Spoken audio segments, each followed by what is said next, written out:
Eu sou assistente social.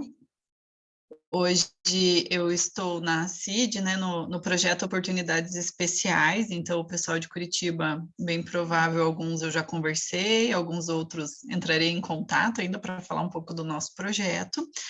E até assim, o nosso projeto tem muito a ver até com a rede, assim, né? Porque o objetivo dele é incluir crianças e adolescentes com deficiência que estão à margem de qualquer atendimento, né? Então, o nosso intuito é fazer essa articulação em rede entre as instituições de Curitiba, né? E para que a gente possa, de fato, atender, entender o que acontece, quais são os gargalos e fazer os possíveis encaminhamentos, né? Então, esse é o objetivo do Oportunidades Especiais e ele tem a ver daí com a minha fala, por isso que eu quis até trazer para vocês. Acho que pode passar até para a primeira tela, Léo, por favor. Então, hoje a gente tem um tempo meio curto, né? Então, eu vou falar brevemente sobre a rede, acho que socioassistencial, não sei se eu vi nas inscrições que temos algumas assistentes sociais, mas nem todos, né, que estão aqui participando. E aí, acho que é legal para a gente entender bem esse contexto em que estamos, né? E aí, o que tem a ver a rede na gestão de projetos? Então, todos os temas que a gente vai trazer durante os nossos encontros de impacto são, né, eles vão se casar, assim, então, em cada encontro vai ser uma sequência, tá? Então, acho que a imagem ali já diz por tudo, né? Rede nada mais é do que várias pessoas trabalhando com o mesmo foco, né? Então, contextualizando, a rede socioassistencial é um conjunto integrado de iniciativas públicas, né, e da sociedade, que ofertam e operam benefícios, serviços, programas e projetos, né? Então, o que supõe articulação entre todas as unidades de provisão de proteção social sob hierarquia de básica e especial, e ainda por níveis de complexidade, né? Então, tudo isso vai depender muito da situação e de qual rede estivermos falando, né? Porque existem várias formas de rede. Então, hoje, o objetivo principal da rede é levantar estratégias para o enfrentamento dos serviços e apoiadores, com o objetivo para o enfrentamento das limitações de cada indivíduo ou instituição. Dentro desse contexto, o termo rede traz o significado de interligação entre partes e eixos conectados em prol de um bem comum, né? Então, a rede nada mais é do que vários órgãos conversando, pensando num único objetivo, né? Como é que a gente chega naquele resultado final, né? Todo mundo discutindo a mesma coisa. Então, o conceito de rede permite o compartilhamento dos objetivos e procedimentos que visam a obtenção das interações necessárias com outras instâncias institucionais e a construção de vínculos horizontais de interdependência e complementariedade. Isso muda a percepção das instituições como órgãos centrais e hierárquicos, e desta forma, né, possibilita o nosso compartilhamento de responsabilidades e reivindicações por meio de objetivos e compromissos comuns, né? Então, o nosso público-alvo, né, as pessoas que nós atendemos são o nosso objetivo comum e as instituições todas conversando para que seja de fato atendido aquela pessoa da melhor forma possível. Acho que pode até passar para outra tela, Léo, por favor. E aí ele traz também, né, o conceito de rede. Opa, tô lendo aqui de novo, desculpe. Pensar em rede é pensar em articulações em rede, né? Então, assim, o que é essa articulação? Ela tem o objetivo de promover a transformação da realidade, né, do padrão que vem embutido na perspectiva do trabalho em rede, pois seus princípios norteadores visam a transformação e o envolvimento dos atores sociais nesse processo, né? Esses atores sociais somos nós. Então, aí a nossa importância de trabalhar em rede, né? Então, com todas as outras situações. E aí, ao pensarmos no serviço de maneira isolada, percebemos uma fragilidade, né, de proteção inerente à fragmentação, pois o indivíduo é demandante de várias especialidades, Então, volta e meia, até mesmo no nosso projeto Oportunidades Especiais, quando a gente tem conversado com algumas instituições, a gente entende, por exemplo, que o indivíduo, né, a criança, né, que é o nosso foco, ela hoje precisa de educação, mas aí eu conversando, eu descubro que ainda falta fono, que falta algum atendimento de saúde, que foi negligenciado algum atendimento em algum outro local, então a gente vê que não é uma única situação, mas várias situações em que elas deveriam se conversar. Então, o papel da rede é fazer com que isso aconteça, né? Então, seriam ações preventivas que objetivam o enfrentamento do problema e contribuem para uma mudança cultural com relação a essa questão. Acho que isso é bem importante a gente pensar nessa construção da nossa rede. Então, eu trouxe aqui, inclusive, que existem várias formas de rede. Por exemplo, existe a rede espontânea, que ela é considerada uma rede de apoio. Então, ela é construída em princípios como cooperação, afetividade, solidariedade. Então, quem são as pessoas que podem compor essa rede? Então, é a família, é o vizinho, a comunidade, algumas organizações ali daquele distrito, né, daquela regional. Então, é uma organização espontânea. Várias pessoas resolveram que querem tentar ajudar aquela situação naquela comunidade e elas criaram uma rede espontânea, tá? Então, essa é uma. Existe a outra que se chama sociocomunitária. Então, ela é organizada por comunidades e grupos sociais para oferecer serviços assistenciais aos moradores de determinado território. Então, lá na comunidade do Cajuru, alguns vizinhos, alguns moradores, né, resolveram criar essa organização junto com a associação de bairro, com agentes filantrópicos, com organizações comunitárias e virou uma rede sociocomunitária onde elas falam dos problemas ali da regional Cajuru. Então, pode ser que eles vão se organizando dessa forma. Existe também uma rede que a gente chama de rede pública, né? Então, ela é composta por serviços que viabilizam o acesso aos programas sociais de políticas públicas e serviços de proteção. Então, nessa rede estarão, né, concentrados principalmente o CRAS, o CREAS, os conselhos tutelares, o Ministério Público. Então, ela vai ser mais com órgãos públicos, né? O nome já traz isso.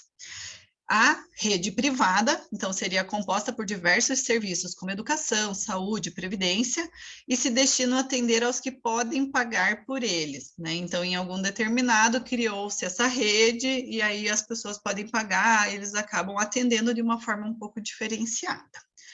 Existe também a rede intersetorial, que é composta por diferentes setores, né? Então, e eles articulam ações complementares.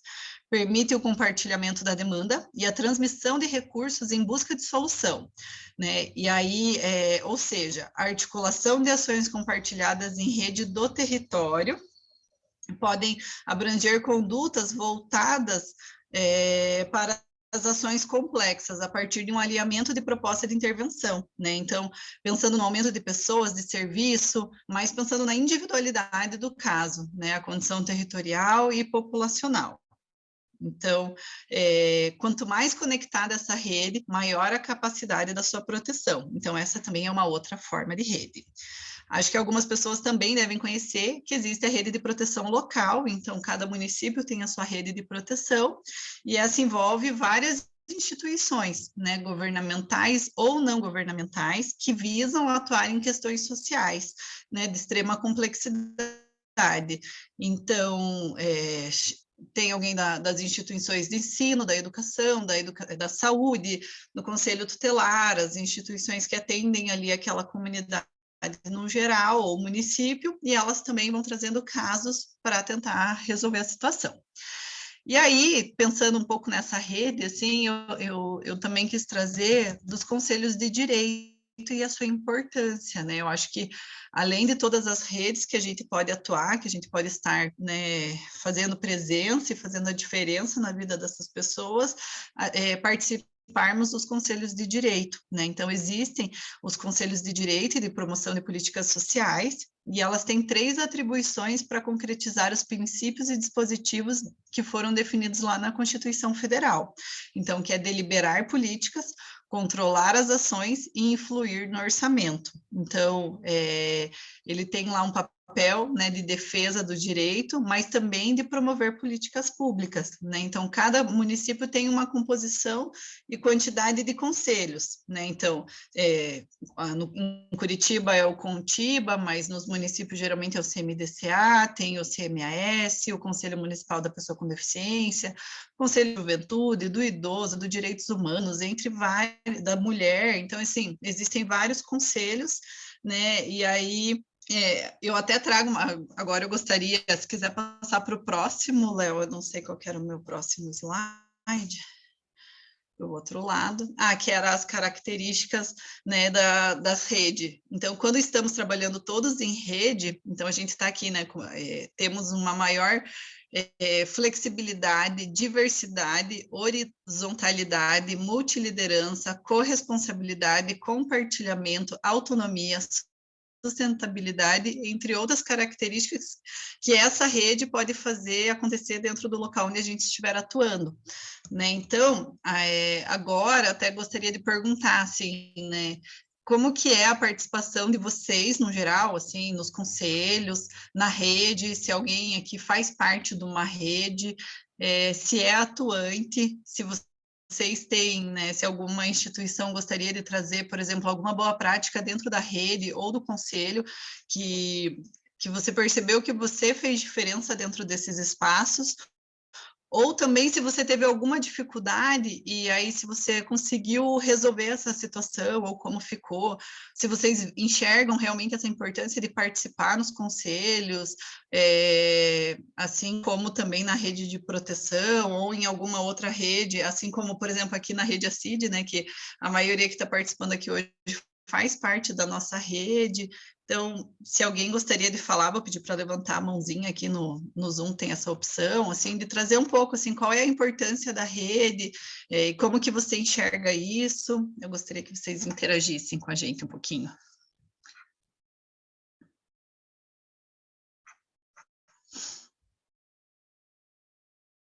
Pode falar, Daniel, lá, por Dani. favor. Boa tarde. Sou do Solarita Wegmann, em Campo Magro, aqui na região metropolitana.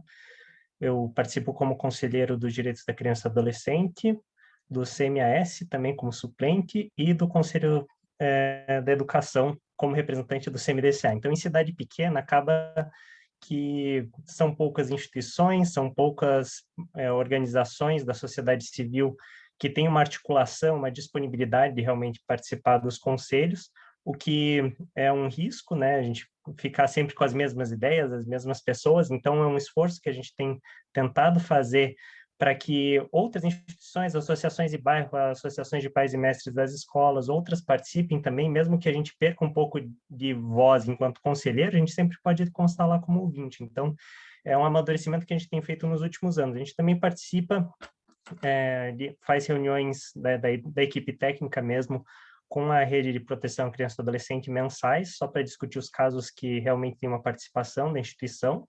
A gente atende tanto jovens e adultos com deficiência quanto crianças e adolescentes em situação de vulnerabilidade lá em Campo Magro. Então, tem algumas discussões de casos que a gente faz entre instituições também com a rede de proteção, que a gente ainda depende muito do serviço do CRAS e do CREAS para atendimentos psicológicos, escutas, né, atendimentos mais especializados que a gente, enquanto instituição, só consegue ter uma atuação um pouco mais complementar. Mas aquilo que eu gostaria de compartilhar é, assim, faz tempo que eu estou tentando colocar como meta no Plano Municipal de Assistência Social a criação do Conselho da Pessoa com Deficiência. Isso é sempre uma dificuldade. Sempre que tem alguma audiência pública, algum momento de escuta, alguma roda de conversa, né? Primeiro que eles evitam nos convidar, porque eles sabem que essa pauta vai vir, e mesmo quando a gente expressa na roda, muitas vezes essa pauta é calada. Depois, quando tem um relatório, alguma coisa, eu tenho que escrever para eles dizendo, essa pauta aqui foi falada, o pessoal concordou em fundar o conselho em até 4 anos, pelo menos como meta. Depois a gente justifica, não foi possível atingir a meta, depois se justifica, não foi possível atingir a meta por causa disso, disso e daquilo. A gente tem essa dificuldade porque muitas vezes as prefeituras veem os conselhos como obstáculos, né? Mais um lugar em que as coisas têm que passar, mais uma instância de controle social, que na verdade não é nem controle, é uma participação social, né? Ainda vem muito como controle, não como uma participação, alguém está ali para colaborar. Então, a gente vê essa dificuldade, assim, de colocar isso como meta. A gente entende também que isso gera custos, principalmente o conselho da pessoa com deficiência, né? Gera toda uma reflexão que os outros conselhos muitas vezes não têm de a facilidade de acesso a diferentes linguagens. Quando a gente faz campanha, né, no CMDCA, eu estou na comissão de comunicação lá, a gente dificilmente lembra, né, que do percentual de pessoas com deficiência que a gente tem no município. Daí a gente faz campanhas que não consideram isso, campanhas de prevenção a abuso, violações de direitos, né? Agora teve o 18 de maio, etc. A gente faz campanhas que abrangem só uma parcela da população. Então, venho trazer essa reflexão do quanto a gente tem, principalmente nos municípios pequenos, a avançar, e que realmente é um trabalho de formiguinha, tentando colocar ideias, tentando chamar mais pessoas, porque quando a gente faz uma roda de conversa, ou o município promove, muitas vezes só vem familiares de pessoas com deficiência, né? As pessoas que se preocupam com essa causa são familiares, e esses familiares, o que eles querem? Eles querem o transporte, eles querem ali uma bolsa, eles querem uma facilidade, eles querem um esporte, que é importante, claro, é importante que essas demandas sejam ouvidas dos familiares, mas não é incluído tanto a pessoa com deficiência em si, né, e também não é pensado nesse longo prazo e medidas não tão populares. Acaba ficando, eu percebo que nessas escutas de rede ou de instâncias participativas fica muito a voz só das famílias, que é super importante, mas que é uma voz que tende a trazer certas demandas, né, e não abranger outras demandas, né, da população. A gente fez até um levantamento, nos surpreendeu assim, o percentual de pessoas com deficiência que existe no município, que isso passava totalmente ao largo das políticas públicas, se aproximava, assim, com algum tipo de deficiência, aproximava de 20%. Né, uma coisa que para nós sempre, assim, eu não considerava que fosse esse percentual, sinceramente, enquanto conselheiro, enquanto pessoa que atua no município há anos, né, e imagina, quase 20% da população corre o risco de ficar à margem se a gente fizer alguma campanha de mobilização na cidade. Interessante, Dani. Até só antes de passar a fala para a Rebeca também, que compartilhar, depois convido alguém que vivenciou desafios semelhantes e que, de alguma forma, conseguiu achar caminhos para esse engajamento, essa participação, que compartilha ali, ou no chat, ou daqui a pouco a gente traz aqui para a fala geral, né? Já vi que o Paulinho sinalizou ali com o dedo, depois a gente chama Paulinho, mas queria seguir a nossa ordem aqui. Rebeca, o que você pode compartilhar com a gente? Oi, Léo. Nesses anos de pandemia, nós fizemos parcerias, nos associamos com algumas organizações do terceiro setor. E com isso ficamos mais próximos das dificuldades que essas instituições enfrentam, desde aprovar um projeto até conseguir os recursos captados. Então, nesse momento, nós temos um projeto.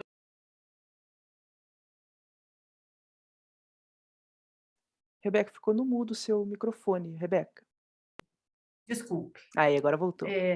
Então, nós temos um projeto chamado Pernas para que te quero, que foi desenvolvido em 2019, aprovado em 2020 e captado em 2021.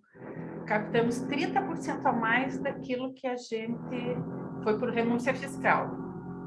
E, então, dia 31 de dezembro, todos os recursos já estavam lá disponíveis e nós temos requisitados esses recursos desde o dia 1º de janeiro, estamos em 1º de junho, praticamente, e ainda não conseguimos dar início ao projeto por causa das dificuldades, que a gente não sabe exatamente quais são, do Conselho em disponibilizar os recursos que nós captamos.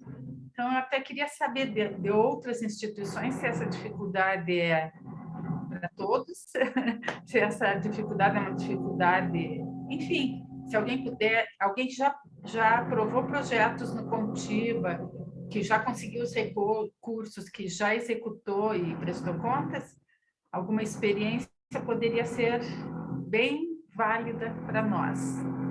Obrigada.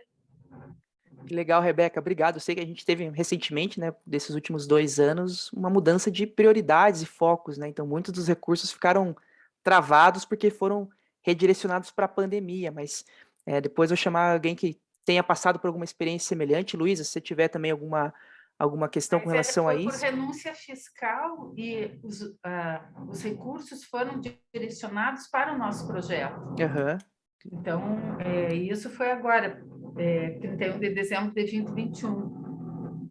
entendi. Não, vamos E de foi novo. aprovado pelo Conselho da Pessoa com Deficiência também. Então, passou pelo Conselho da Infância e Adolescência, pelo Conselho da Pessoa com Deficiência, foi aprovado, foi captado, fomos nós que fizemos a captação. E agora eu estou querendo saber como é que a gente consegue iniciar o projeto. Está travado. Luz, tem algum comentário com relação a isso? Olha, eu acho que a gente pode até talvez marcar um outro horário para você explicar melhor toda a situação e a gente até pensar assim, em algumas soluções, alguma coisa, mas era bem esse objetivo, assim, acho que agradeço você e o Daniel, né, por terem trazido, assim, as situações, eu acho que é legal, acho que você também, assim como o Daniel colocou ali, né, constar a comissão de orçamento, gerenciamento, às vezes escrever um ofício e pedir para eles, de fato, o que aconteceu, ou o que você pode rever ali, né, para tentar, mas não deixar por isso, sabe? Porque senão depois também acaba se perdendo, né? Então, quanto antes, talvez já pedir o que pode ser feito, né, se tem alguma diligência, alguma coisa que eles vão te passar para você escrever, eu acho que seria legal, mas, ou até mesmo se alguma outra instituição tiver passado por alguma situação nesse sentido, né, e quiser até escrever no chat, né, dar sugestões, assim, mas senão também depois, Rebeca, a gente pode marcar um horário, conversar, eu não sei se você tem assistente social na tua equipe, se alguém auxilia vocês, como é que vocês fazem? Nós somos uma empresa de impacto social, nós somos do setor 2,5.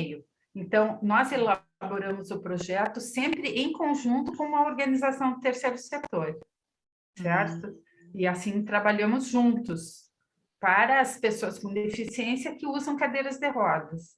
Então, é um projeto bem específico. Nós incluímos pessoas que usam cadeiras de rodas em corridas de rua existentes, conduzidas por corredores amadores. Então, em qualquer cidade ou região metropolitana que tenha uma corrida de rua, nós podemos elaborar um projeto e apresentar. O que aconteceu nesses 6 meses? 2 vezes já a organização precisou refazer toda a documentação porque venceu, certo? Cada 30 dias tem alguns documentos que a CND não vale mais.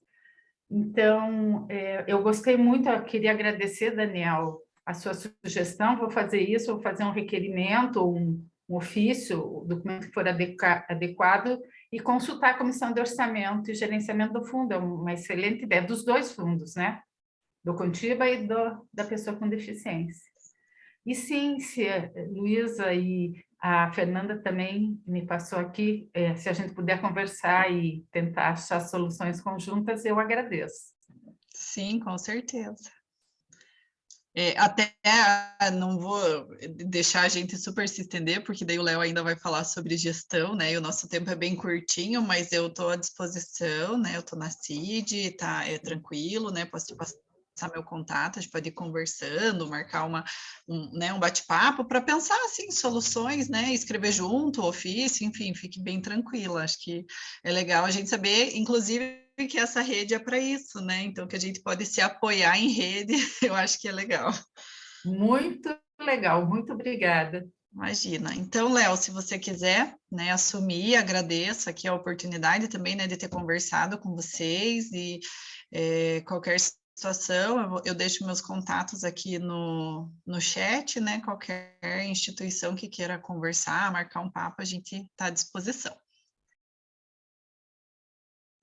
Aí, obrigado, Lu. Pessoal, seguindo no final ali, a gente pode abrir mais, até ficar mais um tempo ali com quem tiver alguma outra compartilhamento, já vou mostrar para vocês alguns novos canais aí para a gente fazer essa troca. Então, seguindo aqui essa nossa introdução, né, eu acho que a gente falou bastante, né, a Rebeca trouxe muito a questão, né, do desafios, né, na gestão, na elaboração de um projeto, né, às vezes a gente investe tanta energia escrevendo, pesquisando e detalhando, e tem uma série de fatores que podem garantir a assertividade do projeto ou muitas vezes, acho que até é muito comum, pode travar a elaboração, a execução do nosso projeto, né? Então, para o encontro de hoje, a gente, além de introduzir essa questão de rede que a Luísa trouxe, eu quero iniciar, né, quero introduzir essa questão do tema de gestão de projetos, né? Ele é um tema bastante profundo e a nossa ideia aqui é aprofundar de fato nele, em todos os encontros que a gente vai trazer.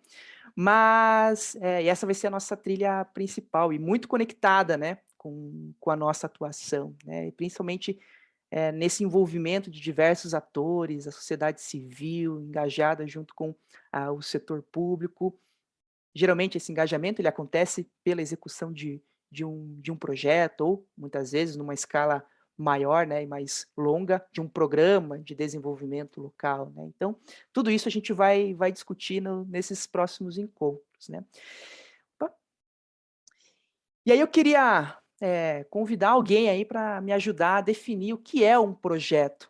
Queria compartilhe aí no chat, por gentileza, ou, deixo disponível aí a abertura do microfone para alguém me trazer uma definição de um projeto na perspectiva de vocês.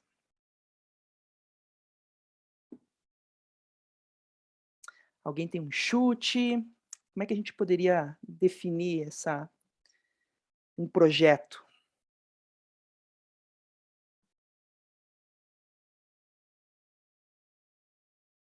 Alguém? Não? Vamos começar ali. Legal, Rebeca. Um projeto tem início e fim. Alguém já participou de um projeto infinito que nunca acaba? A expectativa nesses projetos é que ele acabe um dia ou que ele nunca termine? Alguém mais tem alguma outra definição de um projeto? Queria ouvir um pouco da perspectiva de vocês.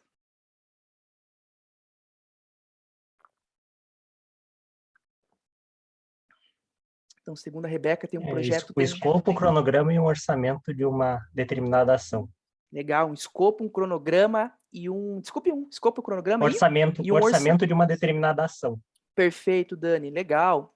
A Luana trouxe ali curto prazo, então tem uma questão conectada ali com o que o Dani falou de cronograma, né?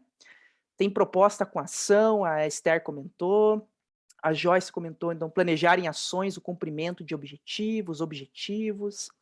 Legal, acho que está bem conectado aqui a definição que eu vou trazer para vocês, né? Então, uma das definições eu trouxe aqui da certificação PMD Pro, que ela traz ali umas certificações em gestão de projetos sociais, especificamente, né? Traz essa ideia aqui de que é um empreendimento temporário, né, assumido para criar um produto, um serviço ou um resultado, né? E o que isso significa, né? Então, é bem o que pouco que o Dani falou, que vocês falaram, né? Tem um empreendimento temporário, começo, meio e fim, é um esforço temporário, ele acaba em algum momento, né? Se ele não acaba, sugiro avaliar cronogramas, como o Dani comentou, né? Mas é importante, né? Para criar um produto, um serviço, um resultado exclusivo, né? Mas aí isso é uma definição de projetos, né? Vocês acham que isso vale... Para projetos sociais, há alguma diferenciação? O que vocês colocariam aqui, além dessa definição, quando a gente traz o termo de social para o jogo? O projeto tem que causar impacto social. Impacto social. O que mais, pessoal?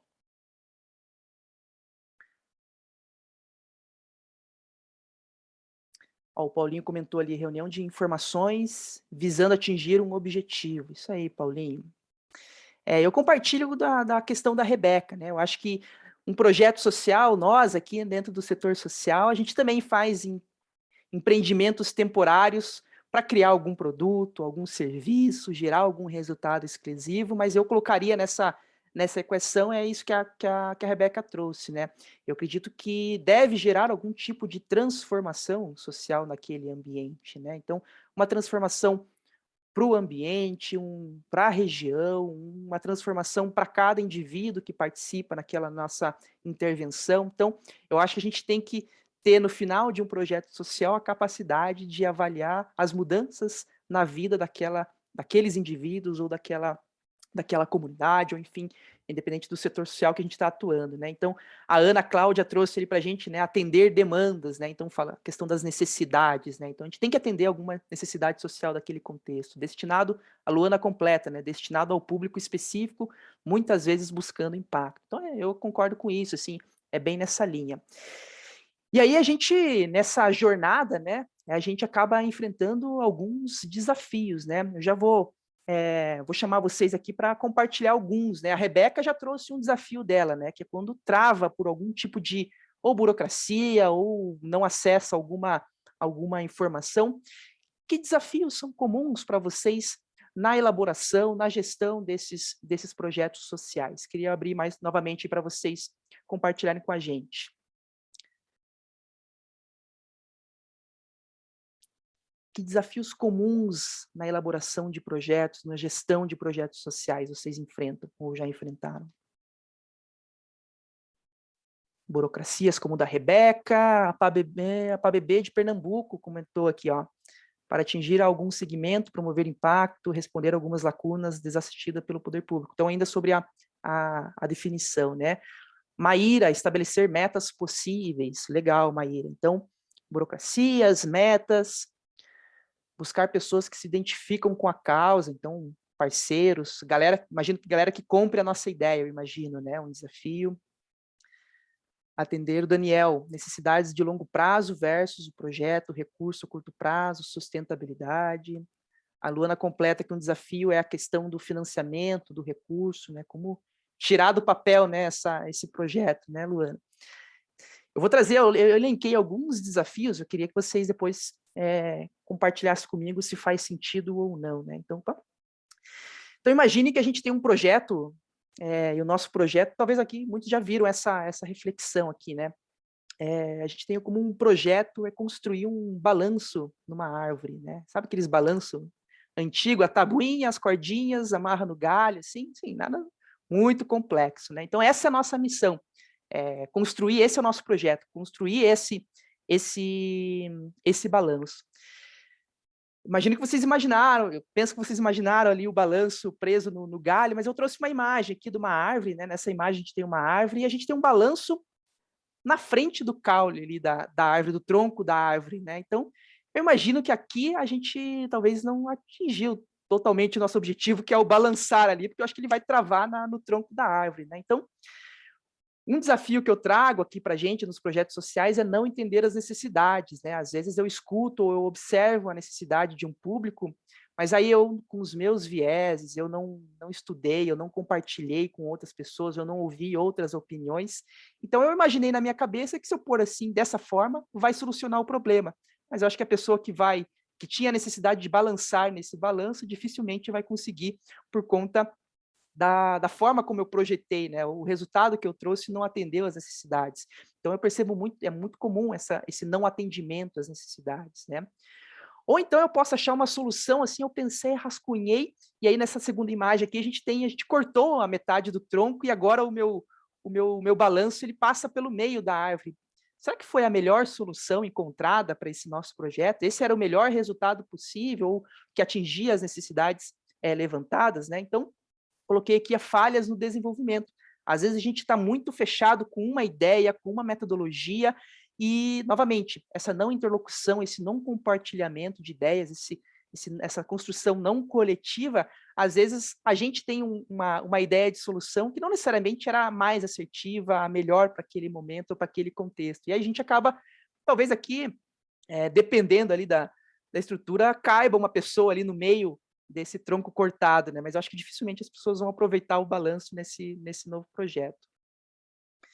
E aqui um segundo cenário, né? Então, poxa, a gente conversou com o público, eu imaginei assim, uma super poltrona bonita, aqui na nossa árvore a gente tem uma poltrona azul no balanço, né? Então aqui é muito uma questão de expectativas irreais, né? Será que a gente vai conseguir atingir? Será que isso é necessário, né? Será que a gente precisa mesmo desse tipo de balanço? Será que um balanço mais simples já não atenderia às necessidades, né? Então, esse desalinhamento de expectativas é um ponto muito importante. O que mais? Aqui nessa segunda imagem aqui nós temos, então, a árvore só uma corda. O que vocês acham que aconteceu aqui, né? Será que eu não terminei o meu projeto? O que aconteceu? Né? Então, falta de recursos. É muito comum a falta de recursos, e aí eu não tinha o restante, né, para trabalhar no meu balanço. Vou mais rapidinho aqui para vocês olharem outros desafios, né? Poxa, a ideia nossa era aproveitar num dia ensolarado esse balanço, né? Eu demorei tanto para fazê-lo, para chegar no resultado final, que a gente tem um buraquinho de neve, já nem tem mais folhas na árvore, né? Então, atrasos no meu projeto é muito comum. Nessa outra imagem aqui, nosso balanço quebrou logo de início, né? Então, materiais de má qualidade ou metodologias que não são assertivas. Nessa outra imagem, a gente tem um galinho fraquinho, torcido, né? Então, é pequenininho. O que significa? Muitas vezes a gente tem lá uma super ideia, uma super metodologia, mas a gente tem uma baixa capacidade de execução. Então, a minha equipe não aguenta, ou o contexto onde eu estou trabalhando, ele não suporta a transformação que eu estou trazendo. Talvez eu tivesse que trabalhar questões anteriores. Então, isso é muito comum também. E, por fim, para a gente fechar, né? Imaginei aqui pôr uma almofada bonita, um monte de enfeites na nossa árvore, no nosso balanço, né? Mas nem sempre a gente imagina, a gente consegue entregar aquilo, porque às vezes a gente coloca orçamentos fora da realidade, né? A gente planejou coisas que não eram necessárias, né? Ou o nosso público tem a expectativa lá junto com as expectativas reais, que não cabem no que a gente tem de recursos disponíveis, né? Então, trouxe aqui um pouquinho de desafios comuns. Sinalizem para mim, pode ser com um joinha, ou para cima ou para baixo, né? Faz sentido esses desafios? Alguém aqui vivenciou alguns deles, né? Comentem aí no chat aí depois se tem algum outro desafio que não está nessas imagens que eu compartilhei, né? Então, pessoal, para a gente passar por essa jornada e tentar mitigar ao máximo esses desafios, né, riscos que podem acontecer nesse projeto, é importante, a gente tem que ter habilidade como gestores de projetos, né, de trabalhar bem no que o Daniel já introduziu para a gente, né? Então, que é essa ideia dos limites de um projeto, né? E aí, nessa metodologia mais tradicional que a gente trabalha, né, a gente considera aqui na nossa imagem, no nosso slide, então, a gente tem esse triângulo verde no centro, é um triângulo equilátero, e aí, num dos lados, a gente tem, então, custos e recursos, do outro lado, a gente tem o escopo dos objetivos do projeto e a qualidade com que a gente vai entregar, e embaixo, na base do nosso triângulo, a gente tem o tempo e o cronograma desse nosso projeto. E qual que é a ideia aqui de trazer num triângulo, né? Que a gente não consegue sair desses limites aqui, né? Então, se eu estou com poucos recursos ou meu projeto custa muito, ele vai interferir no escopo, ele vai interferir na qualidade, ou ele vai interferir no tempo e no cronograma. Se eu tenho um tempo curto para executá-lo, talvez eu não consiga executar esse projeto com a mesma qualidade, ou colocando todos os objetivos, aquele escopo gigantesco, no tempo e cronograma que eu tenho. Então, aqui é muito a ideia que nós, como gestores de projetos, a gente tem que estar muito atentos a esse equilíbrio, né? E aqui dentro dessa ideia, a gente tem que entender também que muitas vezes a gente vai ter um projeto que ele tem uma certa flexibilidade de negociação. Então, não, beleza, vai diminuir o cronograma, mas eu tenho uma flexibilidade para trabalhar ou com um custo diferente, com novos recursos, ou eu posso injetar mais recursos nesse projeto, né? Ou vou mudar um pouco dos objetivos. Olha, nesse tempo aqui eu consigo entregar o item A, B e C, né? O D e o E eu já não consigo, e a gente faz esses acordos, né? Ou não, muitas vezes os nossos projetos eles vão ser inflexíveis. Olha, é inegociável, né? Então ou é assim ou não tem como tirar do papel, né? E muitos dos casos ele é adaptável, né? Então ao longo do caminho a gente vai adaptando, a gente vai estabelecendo novas parcerias, e aí a gente vai conseguindo atingir ali os objetivos propostos, né? Então é muito importante a gente ter essa ideia de equilíbrio na gestão de um projeto social. Faz sentido isso, gente? Vocês já tinham visto dessa forma, né? Legal, maravilha. O Dani já tinha introduzido aí para a gente. Legal, Dani. E aí eu trago aqui um outro slide com a arte do gerenciamento, né? Então, nós como gestores, líderes de projetos, né? Ou até mesmo membros de equipes dos projetos, né?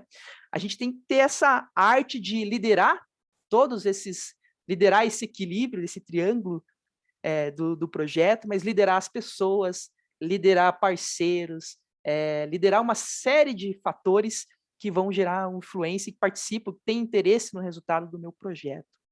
A gente tem que, de alguma forma, garantir a motivação de todo mundo, né? Então, muitas vezes eu estabeleci lá, eu tenho alguns parceiros, né? E muitas vezes esses parceiros não estão com a mesma motivação e engajamento que eu no meu projeto. E aí algumas responsabilidades acabam não acontecendo. Então, nós, como lideranças desses projetos, a gente tem que garantir a motivação das equipes, do público que está conosco, de todos os parceiros e partes interessadas, né? E garantir a boa comunicação, né? Às vezes eu tenho a ideia clara do que é o projeto, do resultado, mas a gente não faz essa interlocução, a gente não discute, a gente não alinha expectativas, né? Então, grandes chances de, no final desse projeto, né, por não ter essa questões de governança com os parceiros, enfim, de não ter essa comunicação clara com todo mundo e transparente com todo mundo, grandes chances de ter uma série de ruídos ao longo do caminho. Então, nós, como lideranças de projetos, a gente tem algumas nessa arte do gerenciamento, a gente tem que sempre estar atento a algumas perguntas, né, que eu listei aqui, né? Então, onde nós estamos no projeto, um olhar para as fases, qual é o custo previsto do projeto, um olhar para orçamentos, quais os recursos que precisam ser gerenciados ativamente, quais que eu tenho uma certa flexibilidade, que eu posso delegar, né? Riscos, né? Quais são os riscos que podem impedir a ameaça do nosso projeto, né? Então, vamos pegar o exemplo da Rebeca ali, né? Não sei se você fez esse mapeamento de riscos antes, Rebeca, mas pegando o teu exemplo com a tua licença, a gente poderia ter um mapeamento de riscos do projeto da Rebeca, caso o recurso não seja liberado, né? O que eu vou fazer, né? Então, tudo isso é importante a gente ter em mente, e a gente vai aprofundar nessas questões também.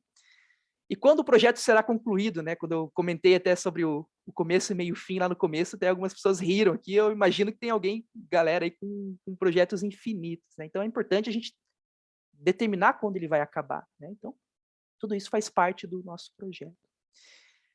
É importante a gente estar atento também às fases de um projeto, lembrando assim que existem várias e várias metodologias de gestão de projetos, né? Não sei se vocês já ouviram falar, talvez a Rebeca esteja muito mais nesse meio, porque ela está no meio das startups, dos negócios sociais, enfim, mas hoje fala-se muito de metodologias ágeis, né? Então, não sei se alguém já ouviu esse tipo de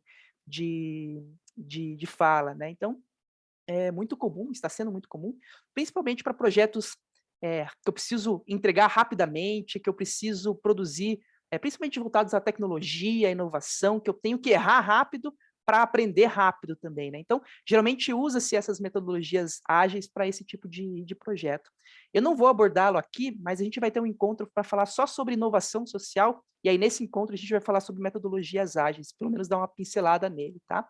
Aqui eu trago as fases mais tradicionais, assim, da gestão de projetos, né? Então, talvez vocês se identificam com muitas delas ou até provoco, né, vocês a pensarem, poxa, será que tem alguma fase que eu não estou passando aqui? Então é importante a gente passar bem por todas elas, né? Então, a primeira fase a gente chama de design e identificação do projeto. É aqui que eu vou buscar as necessidades. Será que eu estou escutando o público-alvo que eu vou atingir, né? Quais são as expectativas de todo mundo? Quais são as necessidades reais de todo mundo, né? Às vezes eu quero solucionar o problema com uma super ideia que eu tenho, mas será que eu coloquei essa ideia à discussão? Será que ela é o melhor caminho? Então, esse processo de escuta é muito importante no início, antes de eu já sair escrevendo qualquer projeto, sem antes verificar na prática se ele é ou não útil de verdade, ou se a forma como eu vou entregá-lo é útil, né? Aí, quando a gente passa por essa fase, né, aí sim a gente vai ter a definição do projeto, né? Então, eu vou comunicar as partes que é dessa forma, é desse jeito que eu vou trabalhar, eu vou começar a comunicar as partes interessadas, né? Vou começar a comunicar as pessoas que vão, porventura, financiar o nosso projeto, né? Aqui a gente tem um espaço de novas validações ou últimas validações, né? E aí, estando tudo ok, validado, é dessa forma que a gente vai percorrer, aí sim a gente vai entrar num profundo planejamento ali, que é onde a gente vai detalhar orçamentos, cronogramas, responsabilidades de cada parte, né? Então, acordos, a governança, né? Então, puxando para redes ali, né? Se eu vou fazer um projeto articulado com o CRAS aqui da minha região, né? É muito importante que eu defina exatamente quais são até onde vai as minhas responsabilidades e o que eu preciso do CRAS nessa função, porque senão eu não vou conseguir atingir os objetivos. Então, é nessa etapa bem profunda que a gente vai documentar tudo isso, e mais para frente a gente vai entrar em detalhes nessa questão de planejamento. Aí vem a implementação propriamente dita, né? E aqui, basicamente, a implementação é colocar em prática aquelas habilidades que eu citei no slide anterior, né? É o liderar, é o monitorar, é o garantir a motivação de todo mundo, é garantir que as nossas fases estão caminhando, que a gente está dentro do orçamento, que a gente está com um triângulo lá de projetos equilibrado. Então, esse é o dia a dia que a gente vai vivenciar na elaboração de projetos. Indo para o final de um projeto, né, muitas vezes a gente não olha com muita atenção isso aqui também, mas é o monitoramento, a avaliação, o controle, né, desse projeto. Será que eu atingi as metas? Que transformações que eu atingi? Eu consegui atingir todas? Alguém falou no chat ali, né, de estabelecer metas, né? Eu atingi essas metas? Por que eu não atingi? Ou se eu superei, o que eu fiz que aconteceu? O que aconteceu que superamos essas metas, esses objetivos? Por que isso é importante? Porque a gente vai ter sempre novos projetos e novas intervenções, e cada novo ciclo de projeto é uma oportunidade que a gente tem de aprender, e desenvolver e de evoluir, né? Então, talvez o próximo projeto a gente faça de uma outra maneira, ou articule de uma nova forma, para gerar mais impacto ainda. Então, para nós, principalmente, o monitoramento, a avaliação e o controle são fundamentais, né?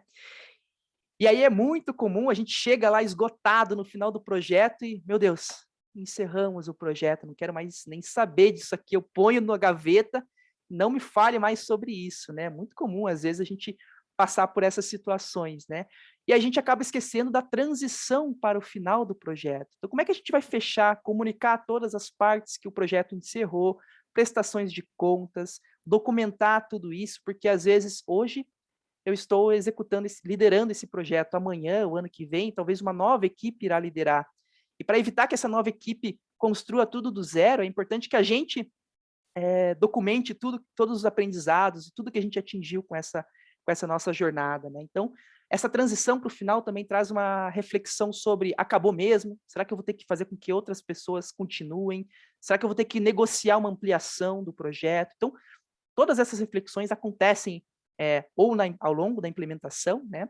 Ou principalmente na transição para o final, que a gente chama. Então, e às vezes a gente está tão esgotado no final do projeto que a gente só quer botar na gaveta e, né, vou entrar de férias, né? Então é muito comum isso. Pessoal, vocês se identificam com essas fases? Vocês percebem que isso acontece? Ou vocês chegaram a refletir se uma ou outra fase vocês não percorreram nos projetos de vocês?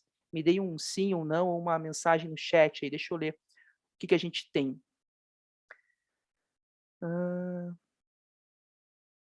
Paulinho comentou, né, sobre a importância do planejamento no momento de elaborar um projeto, procurando ser pé no chão, né? Roberto perguntou se os slides ficarão disponíveis. Vou mandar para vocês, sim, todo o material e a gravação do encontro, né? A Ana compartilhou aqui levantamento de demandas, imagino que lá na identificação do problema, né? Pessoal, a gente tem muito chão aqui para percorrer nessas fases, né? É claro que aqui a gente tem um objetivo, no encontro de hoje, muito de provocações iniciais, reflexões iniciais e abertura dessa nova fase dos nossos encontros, né?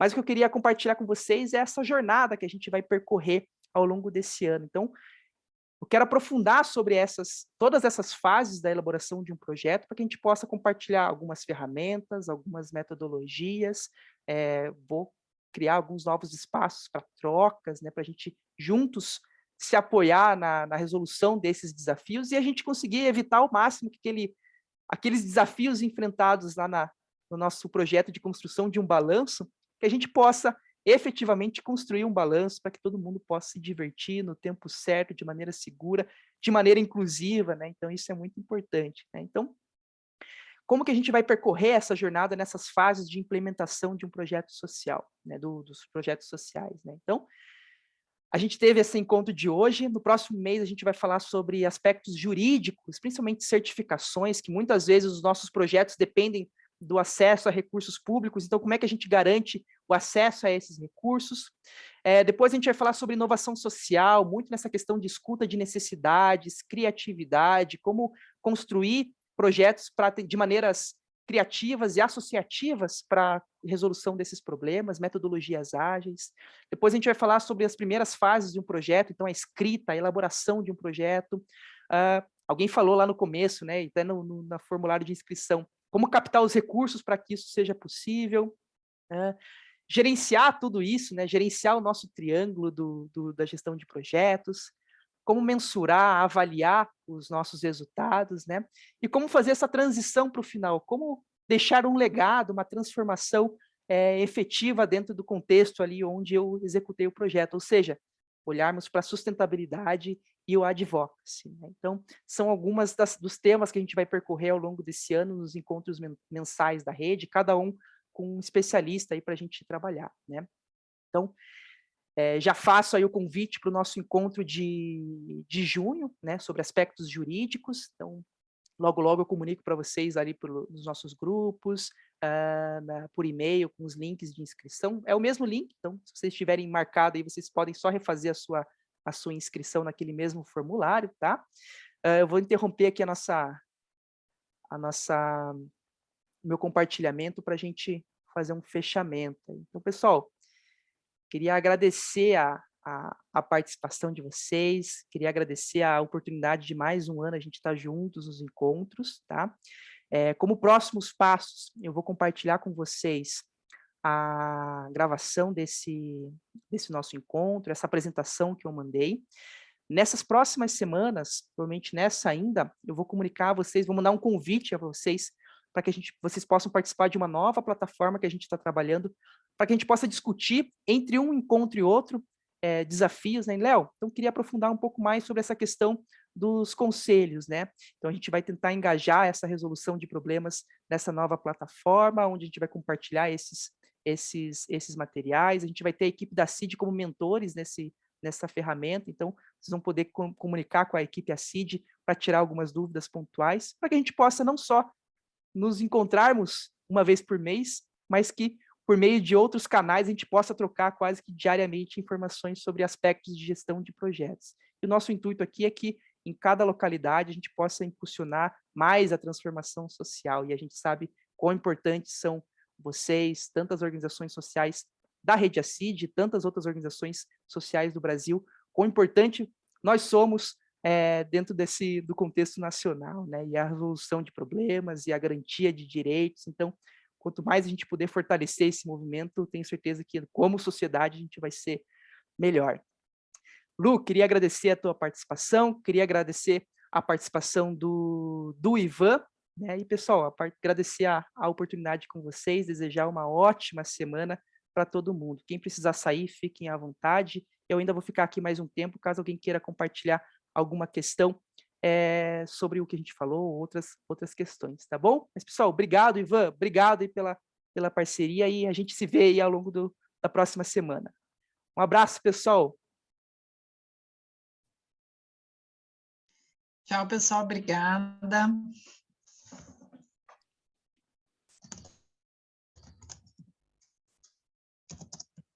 Léo, Oi, Esther, tudo bom? tudo bem? Parabéns. Obrigado, Bem, Esther.